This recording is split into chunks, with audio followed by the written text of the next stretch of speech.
किसी को मजदूर चाहिए क्या? मैं सारा काम कर सकता हूँ। सारा काम आता है मुझे। तुम कौन हो बच्चों? हम अनाथ भाई हैं, इसलिए गांव-गांव घूम रहे हैं। शायद कोई दयालु मालिक मिल जाए तो हम उसके लिए काम कर सकें और उसे अपना पिता बनाकर उसका आदर सत्कार कर सकें। अच्छा अच्छा, तो आज से मैं तुम्हारा धर्म का पिता। तीनों भाई तैयार हो गए और बूढ़े के साथ चल पड़े। अंधेरे जंगल को पार करते हुए वे पहुंच गए एक गांव में। गांव में कुछ दूर गए ही थे कि एक लड़की मिली जो अपने सुंदर से बगीचे में पानी दे रही थी। बगीचे के सामने ही एक सुंदर सा घर था। जो लड़की उस बगीचे में पानी दे रही थी वह बहुत ही सुंदर थी। अरे वाह, इतनी सुंदर है। अगर इसकी शादी मुझसे हो जाती और मेरे पास कुछ गाय हो जाता तो फिर हम अपनी ज़िंदगी सुख से बिता लेते। तुम्हारे मन की इच्छा मैं पूरी कर सकता हूँ। क्या? सच में? आप मेरी इच्छा पूरी कर सकते हैं?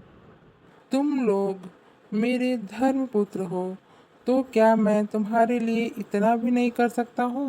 बूढ़े ने आगे जाकर उस लड़की से बात की। तुम्हारी किस्मत अच्छी है, वो लड़की तैयार हो गई है। चलो, आज के आज ही तुम लोगों का मैं शादी करवा देता हूँ। बस तुम लोग सच्चाई का साथ कभी मत छोड़ना। बूढ़े ने जैसे कहा वैसे ही किया। शादी खूब धूमधाम से हो गई। फिर अब रास्ते पर आगे बढ़े धर्म के पिता और उसका छोटा भाई।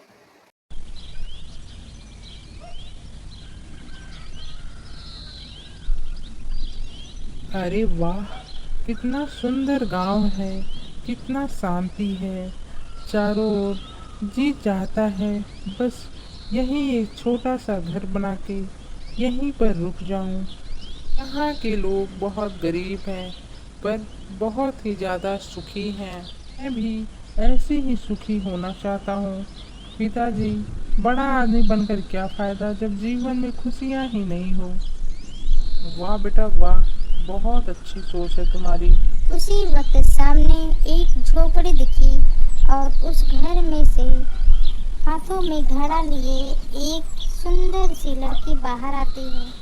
छोटे भाई की नज़र जब उस पर पड़ी वह बोल पड़ा, देखिए ना पिताजी, वो कितनी सुंदर है।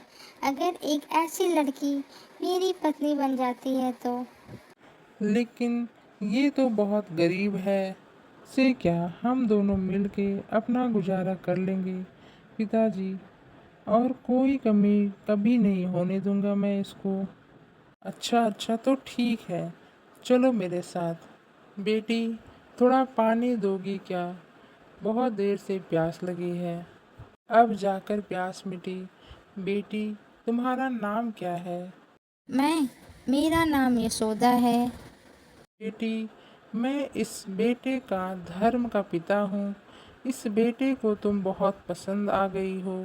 बेटी, तुम चाहो तो मैं अपने बेटे को तुम्हारे हाथों में सौंपना चाहता हूँ। पिताजी, मुझे इस रिश्ते से कोई दिक्कत नहीं है। मुझे यह रिश्ता मंजूर है। हमेशा खुश रहो बेटा। सच्चाई की राह कभी मत भूलना। साल बाद बड़ा भाई बहुत अमीर हो जाता है और वो पैसे जमा करने लगता है। वहीं दूसरी तरफ छोटा भाई भी गरीबी से अपना जीवन निर्वाह करने लगा। लेकिन जो कुछ भी उसे मिलता उससे वो खुशी खुशी जीवन यापन करने लगता है। कुछ समय के बाद वो बूढ़ा आदमी फिर से लौट के आया और अपने दोनों बेटों के पास उनके घर गया। मालिक, जरा दया कीजिए और इस बेचारे बूढ़े को कुछ खाने को दे दीजिए। 2 दिन से कुछ खाया नहीं है। भूख के नाते जान निकली जा रही है। मालिक, कृपया दया कीजिए। हे, तू बूढ़ा कहाँ से है? तू तो अभी काम करके खाना खा सकता है। चल भाग यहाँ से। तुम्हारे गोदाम में इतना सामान रखा है, चावल की बोरियां रखी हैं, अनगिनत रुपए, फिर भी एक मुट्ठी भीख नहीं दे पा रहे हो। इतना कहकर बूढ़ा चला जाता है। थोड़ी ही दूरी जाकर बूढ़ा जैसे ही उसके घर की तरफ देखता है तो उसके घर में आग लग जाती है और पूरा घर जल जाता है। ओ प्यारे भले इंसान, कुछ खाने को हो तो दे दो। पूरा 2 दिन हो गया, कुछ खाया पिया नहीं हूँ मैं। सुनती हो? जी आई, बोलिए। इन्हें घर पर ले जाकर बैठाओ और कुछ खाने पीने को दो। अच्छा ठीक है, आइए बाबा जी, आइए मेरी कुटिया में पधारिए आप। बाबा जैसे ही खाना खाता है खूब खुश हो जाता है और बहुत आशीर्वाद देता है। खूब खुश रहो बच्चों, खूब तरक्की करो। इतना कहकर जैसे ही वह बाहर निकलता है तैसे